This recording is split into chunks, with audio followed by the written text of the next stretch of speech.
तेल, ये लफ्ज़ सुनते ही जहन में क्या आता है? शायद गाड़ियाँ, फैक्ट्रियाँ, एनर्जी। लेकिन क्या हो अगर कहा जाए कि तेल सिर्फ एक ईंधन नहीं है? ये एक ऐसी ताकत है जिसने हमारी आज की दुनिया की शक्ल बनाई है। आज हम एडम हानिया की किताब क्रूड कैपिटलिज्म के जरिए यही समझने की कोशिश करेंगे कि कैसे इस एक चीज़ ने हमारी मईशत, सियासत और हमारे सैयारे की तकदीर पर असर डाला। ज़रा इस रकम को देखें, 200 अरब डॉलर। ये कोई मामूली रकम नहीं है। सिर्फ 2022 में मगरिब की 5 सबसे बड़ी ऑयल कंपनियों ने मिलकर इतना रिकॉर्ड तोड़ मुनाफा कमाया था। और अब इस रकम को देखें, 30 अरब डॉलर। ये उस नुकसान का अंदाज़ा है जो उसी साल यानी 2022 में पाकिस्तान में मौसमियाती तब्दीली से जुड़े तबाहकुन सैलाबों की वजह से हुआ। तो एक तरफ 200 अरब डॉलर का मुनाफा और दूसरी तरफ 30 अरब डॉलर की तबाही। ये फ़र्क हैरानकुन है। तो सवाल ये उठता है कि आखिर तेल इतना ताकतवर बना कैसे? चलें इस किताब के ज़रिए इस सवाल का जवाब तलाश करते हैं। इस पूरी कहानी को समझने के लिए हमें वक्त में पीछे सफ़र करना होगा, 19वीं सदी के अमेरिका में, जहां तेल की इस अजीम शान इंडस्ट्री ने पहली बार आंख खोली। अमेरिका में उस वक्त एक बड़ा अजीब सा कानूनी उसूल था जिसे रूल ऑफ कैप्चर कहते थे। इसका मतलब बिल्कुल सीधा सा था। ज़मीन के नीचे जो तेल है वो एक तरह से एक जंगली जानवर है। जो पहले उसे पकड़ लेगा यानी निकाल लेगा, वही उसका मालिक होगा। इस एक कानून ने कंपनियों के बीच एक दौड़ लगा दी कि कौन कितनी जल्दी तेल निकाल सकता है, और इसी दौड़ ने पूरी इंडस्ट्री की शक्ल ही बदल कर रख दी। यहाँ एक बहुत दिलचस्प बात सामने आती है। इस किताब के मुताबिक असल ताकत सिर्फ तेल निकालने की टेक्नोलॉजी में नहीं थी। असल गेम चेंजर था पैसा और corporate structure. John D Rockefeller की स्टैंडर्ड ऑयल जैसी कंपनियों ने ट्रस्ट्स जैसी चीजें इजाद की। मतलब छोटी छोटी कंपनियों को खरीदकर या मिलाकर एक बहुत बड़ी कंपनी बना लेना जिसका कोई मुकाबला ना कर सके। और ये फाइनेंशियल इनोवेशन तेल निकालने से कम अहम नहीं थी। और फिर मैदान में उतरी रियासत यानी गवर्नमेंट। 1918 में एक चीज़ आई, ऑयल डिप्लीशन अलाउंस। ये असल में टैक्स में एक बहुत बड़ी छूट थी। इतनी बड़ी कि उस वक्त के अमेरिकी ट्रेजरी सेक्रेटरी हेनरी मॉर्गनथॉ ने इसे मजबूर होकर हमारे रेवेन्यू कानून का सबसे बड़ा, सबसे वाज़ेह लूप होल कहा। इसी सब्सिडी ने तेल के मफादात को अमेरिकी रियासत के अंदर बहुत गहराई तक पहुंचा दिया। तो देखें हुआ क्या। पहली जंग अजीम ने साबित कर दिया कि असली फौजी ताकत अब तेल से है। फिर ऑयल कंपनियों के बड़े बड़े एग्जीक्यूटिव्स सरकारी बोर्ड्स का हिस्सा बन गए। रियासत ने ज़बरदस्त किस्म की माली सब्सिडी दी। और टैक्स ब्रेक्स, वो तो इतने मज़ेदार थे कि हॉलीवुड के स्टार्स तक टैक्स बचाने के लिए तेल के कुएं खरीद रहे थे। मतलब तेल और रियासत एक दूसरे में पूरी तरह मिल चुके थे। खैर, ये तो थी शुरुआत। अब हम चलते हैं कहानी के अगले हिस्से में, दूसरी जंग अजीम के बाद की दुनिया, जहां तेल का असर अमेरिका से निकलकर वाकई पूरी दुनिया पर छा गया। इस दौर को ग्रेट एक्सेलरेशन भी कहते हैं। उससे ग्रेट एक्सेलरेशन क्यों कहते हैं, सुनिए। 1950 की दहाई में तेल ने तेजी से कोयले की जगह ले ली और चीज़ों के इस्तेमाल में जैसे एक धमाका सा हो गया। और ये हकीकत तो बिल्कुल हिलाकर रख देती है कि फ़िज़ा में CO2 का जो इंसानी वजह से इजाफा हुआ है उसका 3/4, जी हाँ 75%, सिर्फ 1950 के बाद हुआ है।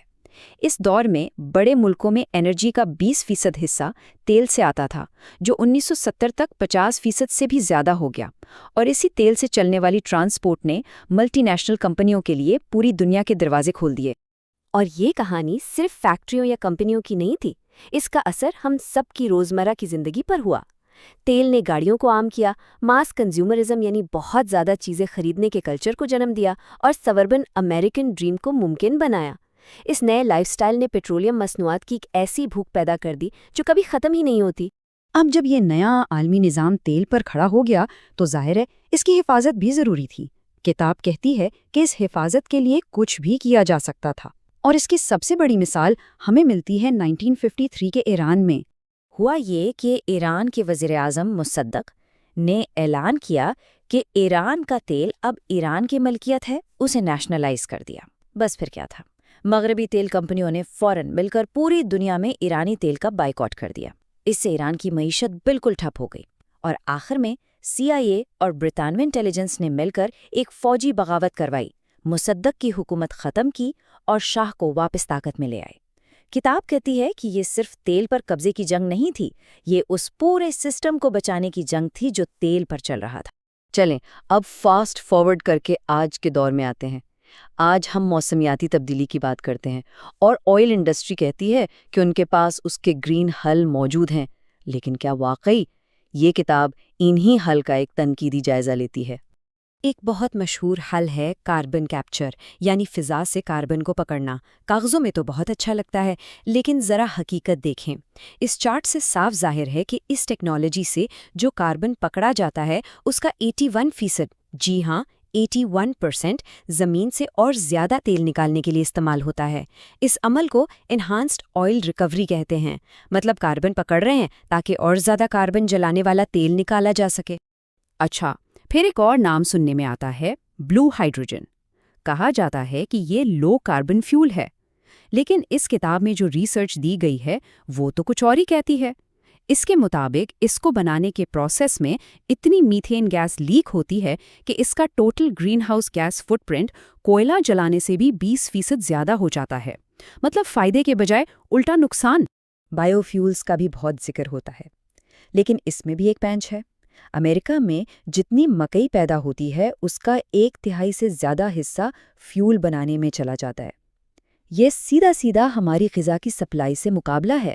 اور مزے کی بات یہ ہے کہ اب شیورون، بی پی اور شیل جیسی بڑی آئل کمپنیاں ہی اس بائیو فیول انڈسٹری کی بھی سب سے بڑی کھلاڑی بن چکی ہیں۔ لیکن کتاب ایک ایسی چیز کی طرف اشارہ کرتی ہے جسے اکثر نظر انداز کر دیا جاتا ہے، پیٹروکیمیکلز۔ یہ تیل کا اصل بلائنڈ سپاٹ ہے۔ ہم سوچتے ہیں تیل صرف فیول کے لیے ہے، لیکن یہ چارٹ دیکھیں۔ اندازہ ہے کہ 2050 تک تیل کی ڈیمانڈ میں جو بھی اضافہ ہوگا اس کا تقریباً آدھا حصہ انہی پیٹروکیمیکلز سے آئے گا۔ یہ ٹرکوں اور جہازوں کی ڈیمانڈ سے بھی زیادہ ہے۔ اور اس کی وجہ بہت سادہ ہے۔ ہمارے ارد گرد جو پلاسٹک ہے، کھیتوں میں استعمال ہونے والی کھاد اور نہ جانے کتنی سنتھیٹک چیزیں ہیں، یہ سب پیٹرولیم سے بنتی ہیں، اور فی الحال ان کا کوئی بڑا قابل عمل متبادل موجود نہیں۔ یہ چیز آئل انڈسٹری کے لیے مستقبل کی ایک گارنٹی ہے، ایک لائف لائن ہے۔ تو ان سب باتوں کا نچوڑ کیا ہے؟ کتاب کا اصل پیغام کیا ہے؟ آئیے اس پر بات کرتے ہیں۔ دیکھیں، کروریڈ کیپٹلزم کا تجزیہ یہ کہتا ہے کہ موسمیاتی بحران صرف فیول بدلنے کا مسئلہ نہیں ہے۔ ایسا نہیں ہے کہ پیٹرول گاڑی کی جگہ الیکٹرک گاڑی لے آئیں اور مسئلہ حل ہو گیا۔ نہیں، یہ اس پورے معاشی نظام کا بحران ہے جسے تیل نے بنایا اور بڑا کیا ہے۔ مارکیٹ کی منطق، یعنی ہر چیز سے منافع کمانا، اور فاسل فیولز کا مسئلہ، یہ دونوں ایک دوسرے سے الگ نہیں کیے جا سکتے۔ تو پھر اس کا حل کیا ہے؟ کتاب کے مطابق اگر ہم واقعی ایک تبدیلی چاہتے ہیں تو چھوٹے موٹے اقدامات سے کام نہیں چلے گا، ایک پورے سسٹم کو بدلنا ہوگا۔ اس میں شامل ہے آلودگی پھیلانے والی بڑی بڑی کمپنیوں کو ختم کرنا، ڈی ملٹرائزیشن یعنی جنگ اور فوج پر خرچ کم کرنا، کیونکہ یہ بھی اخراج کا ایک بہت بڑا ذریعہ ہے، نئی ٹیکنالوجیز میں بڑی سرمایہ کاری کرنا جو عوام کے کنٹرول میں ہوں، اور اس بات کو تسلیم کرنا کہ امیر ملکوں پر غریب ملکوں کا ایک ماحولیاتی قرض ہے جسے ادا کرنا ہوگا۔ یہ بات بیری کامنر نے 1976 میں کہی تھی۔ ایک آئل کمپنی کا کام منافع بنانا ہے، تیل بنانا نہیں۔ یہ جملہ اس پوری انڈسٹری کے پیچھے جو اصل سوچ ہے اس پر ہمیں دوبارہ غور کرنے پر مجبور کرتا ہے۔ تو آج ہم نے ایڈم ہانیا کی کتاب کروڈ کیپٹلزم کے کچھ بنیادی نکات پر بات کی۔ ظاہر ہے یہ ایک بہت پیچیدہ موضوع ہے، لیکن اگر اس کو گہرائی میں سمجھنا ہو تو یہ کتاب ایک بہترین شروعات ہو سکتی ہے۔